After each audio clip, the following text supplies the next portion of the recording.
सुप्रभात। 12वीं के छात्र छात्राओं का हिंदी की कक्षा में स्वागत है। पिछले दिनों हम लोगों ने कविता के बहाने कविता के सारांश पर चर्चा किया था और कवि के बारे में जाने थे। आज जो है कविता के बहाने कविता का व्याख्या हम लोग पढ़ेंगे, यानी उसका भावार्थ पढ़ेंगे। वहाँ पे जो सारांश में हम लोगों ने देखा था कि कवि किस प्रकार प्रकृति, बच्चों और कविता को दिखाया था कि तीनों में कई जगहों पे समानता होते हुए भी उन्होंने क्या कहा था कि जिस प्रकार बच्चों के असीम सपने होते हैं, बच्चे अनेक सपने देखते हैं, उसकी कोई सीमा नहीं होती, उसी प्रकार कविता भी जो है शब्दों का खेल है और इस शब्दों के खेल में जड़, चेतन, अतीत, वर्तमान और भविष्य सभी उपकरण मात्र है। इसलिए जहां भी ऊर्जा होती है वहां सीमाओं के बंधन खुद ब खुद टूट जाते हैं। यानी कविता भी किसी बंधनों को नहीं मानती।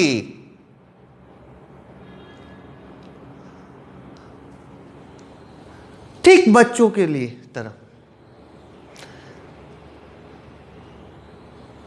तो आज कविता का आरंभ करते हैं हम लोग। अपने आरंभिक काव्यांश में कवि कह रहे हैं, कविता एक उड़ान है चिड़िया के बहाने।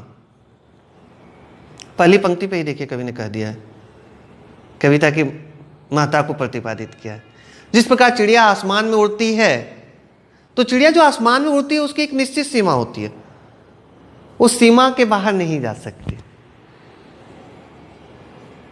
लेकिन कविता की क्या होती है? कोई सीमा नहीं होती, कोई बंधन नहीं होता, उसे हम किसी बंधन में बांध भी नहीं सकते। कविता की उड़ान भला चिड़िया क्या जाने। इसीलिए कवि देखिए दूसरी पंक्ति में ही अपनी कह रहा है कि कविता चूंकि उसकी कोई सीमा नहीं है, उसके लिए कोई बंधन नहीं है, तो कविता की इस उड़ान को, यानी कविता के माध्यम से कवि या साहित्यकार या रचनाकार जो संदेश समाज तक पहुंचा रहे हैं, जन जन तक पहुंचा रहे हैं, उसको चिड़िया नहीं समझ सकते,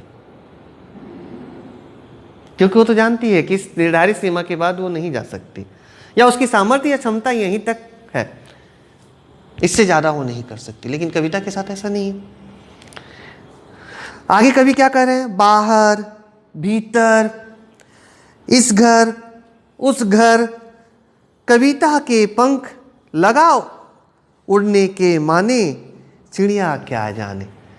शब्दों पे ध्यान देने की आवश्यकता है। बाहर, भीतर, इस घर, उस घर, यानी कविता किसी एक क्षेत्र विशेष में कैद नहीं रह सकती। उसका संबंध किसी एक जाति, धर्म विशेष से नहीं होता, उसका संबंध आम जन से होता है, पाठक वर्ग से होता है। क्या मान लीजिए आज इस कविता पर चर्चा किया जा रहा है तो क्या कह दिया जा रहा है कि इस कविता को सिर्फ किसी एक धर्म, एक जाति, एक मजहब विशेष के लोग ही पढ़ेंगे? नहीं, कतई नहीं, कदापि नहीं। यह प्रत्येक उस पाठक वर्ग के लिए है जो पठन पाठन की प्रक्रिया से जुड़ा हुआ है। इसीलिए इसके लिए, कविता के लिए कोई बंधन नहीं है, इसकी कोई सरहद नहीं है, कोई सीमा नहीं है। इसीलिए कवि कह रहे हैं, कविता के पंख लगा उड़ने के माने, यानी अर्थ, चिड़िया क्या जाने। कभी एक प्रश्नवाचक चिन्ह लगा देता है, चिड़िया नहीं समझ सकती इसको। कई बार हम मनुष्य इसको समझने में असमर्थ हो जाते हैं।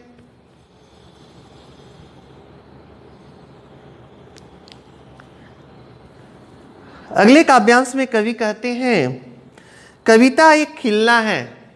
पंक्तियों पे ध्यान देना है, बार बार मैं कह रहा हूं कि तब जाकर अर्थ की गंभीरता को आप समझ पाएंगे। दूसरे काव्यांश में कवि क्या कह रहे हैं? कविता एक खिलना है फूलों के बहाने। जिस प्रकार जब फूल खिलते हैं उसकी खुशबू, उसकी महक चारों तरफ बिखर जाती है प्रकृति में, पर्यावरण में, और वो हम सबको आकर्षित करते हैं। कहीं भी फूल कहते हैं कि नहीं नहीं हम सबके लिए नहीं खिले हैं? क्या वो प्रकृति से कहता है कि नहीं मेरी सुगंध को चारों तरफ नहीं बिखेरो? लेकिन फूल की भी एक परिणति है, माने फूल जो जन्म लिया है, जो खिला है, एक न एक दिन समाप्त हो जाएगा। क्या कह रहे कवि? कविता का खिलना भला फूल क्या जाने। फिर कह रहे देखिए, फूल खिला है, अपनी महक, अपनी सुगंध चारों तरफ फैला रहा है, लेकिन फूल भी कविता के महत्व को नहीं समझ सकता। भले वह सर्वसुलभ हो, सबके लिए हो, सबके लिए अपनी सुगंध फैला रहा हो, महक फैला रहा हो, लेकिन कविता के अस्तित्व से, कविता के महत्व से वो भी पूरी तरह से परिचित नहीं है, क्योंकि कविता कभी समाप्त नहीं होती। आज मान लीजिए आप लोग कक्षा 12 के छात्र छात्राएं हो, आज आपके साथ इस विषय पे चर्चा हो रही है, इससे पूर्व के छात्र छात्राओं ने भी पढ़ा इस कविता को, और आने वाली हमारी जो पीढ़ी है वो भी इस कविता को पढ़ेंगे। लेकिन क्या फूल रहेंगे प्रकृति में? जो फूल आज हैं वो उस समय भी रहेंगे?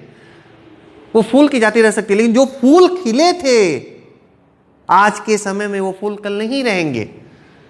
फूल की वो जाति उससे रह सकती है, प्रजाति रह सकती है, लेकिन वही फूल जो खिला था आज वो नहीं रह सकता। लेकिन कविता, ये कविता आज भी है, पहले भी थी, आगे भी रहेगी। जो संदेश इसने पहले दिया था आज दे रही है, आगे भी वही संदेश देगी।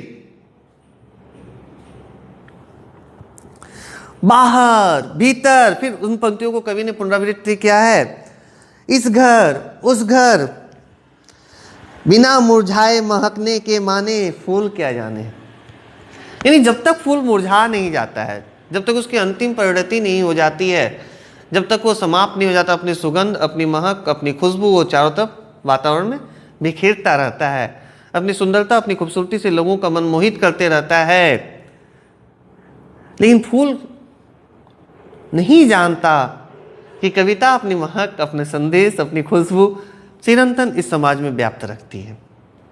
आज हम हैं, हम आज कविताओं को पढ़ रहे हैं, समझ रहे हैं, उससे कुछ सीखने की कोशिश कर रहे हैं, कल आने वाली पीढ़ी करेगी।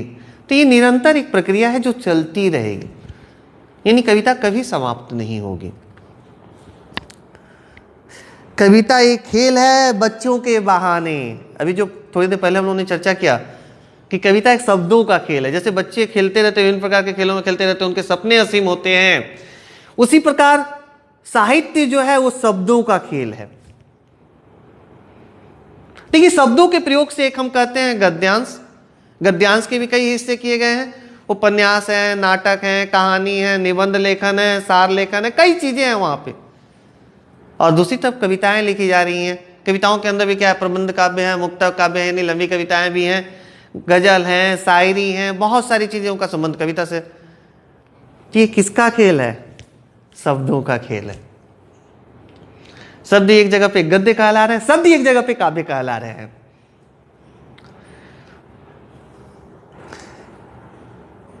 तो क्या कह रहे हैं? बच्चों के बहाने, बाहर भीतर, यह घर वह घर। जैसे बच्चों के लिए भी कोई एक सीमा निर्धारित आप नहीं कर सकते, क्योंकि बच्चों का मन भी क्या होता है, कोमल होता है। उनके अंदर किसी प्रकार की ईर्ष्या, द्वेष, लोभ, लालच, घृणा, नफरत इत्यादि की भावना नहीं होती, और कविता भी इन बंधनों को नहीं मानती है।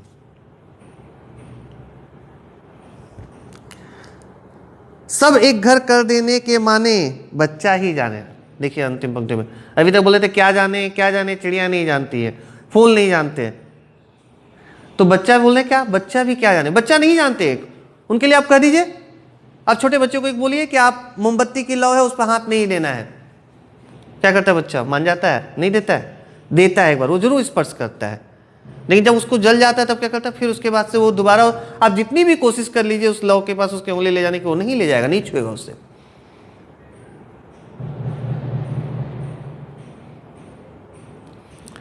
तो इसलिए कवि ने कहा कि बच्चा भी क्या जाने या बच्चा ही जाने। यहां क्या था? पहले था क्या जाने दो संदर्भ में, चिड़ियों के संदर्भ में और फूलों के संदर्भ में, बोले बच्चा ही जाने। माने जिस प्रकार बच्चे किसी प्रकार की विभाजक रेखा नहीं खींचते हैं, उनके अंदर जो मैंने अभी बताया आप लोगों को बात की, ईर्ष्या, द्वेष, लोभ, लालच इत्यादि की भावना नहीं होती है। तो कहीं ना कहीं कविता के साथ कवि ने बच्चों की जो भावनाएं हैं, उनके जो सपने होते हैं, विभिन्न प्रकार के जो वो सपने देखते हैं, उसके साथ जोड़ने की कोशिश की है। यानी जो साहित्यकारों का उद्देश्य होता है कि अपने साहित्य रचना के माध्यम से लोगों को जागरूक करें, लोगों को संदेश दें, उनके अंदर एक नई ऊर्जा, नई चेतना का संचार करें। तो उसी प्रकार बच्चे क्या करते हैं, अपनी मनमोहक अदाओं से। देखिए, आप किसी बच्चे से पूछिए, जब वो बताता है कि मैं ये बनना चाहता हूं या मेरे सपने हैं, क्या होता है? आप सुनते हैं तो आपको अच्छा लगता है, आप भी मुस्कुराते। तो ये था कविता के बहाने, कवि के माध्यम से किस प्रकार कवि ने दिखाया है कि जिन चीजों को प्रकृति भी नहीं समझ पाती, यानी चिड़िया और फूल के माध्यम से उन्होंने उदाहरण दिया, और उन्होंने कविता और बच्चों को कहीं न कहीं एक रेखा में या एक मार्ग की ओर जाते हुए दिखाया है, और कहीं ना कहीं एक सामंजस्यता दिखाने की कोशिश की है बच्चों के माध्यम से कविता को। तो आज की कक्षा में इतना ही। अगले दिन हम लोग बात सीधी थी पर कविता पे चर्चा करेंगे, यहाँ पे भी लेकिन शब्दों का एक खेल देखने को मिलेगा कि कैसे कभी कभी कोई सामान्य से बातें होती हैं लेकिन हम लोग उसको जटिल बना देते हैं, उसको दुरूह बना देते हैं, कठिन बना देते हैं। तो अगली कक्षा पर हम लोग चर्चा करेंगे बात सीधी थी पर। धन्यवाद।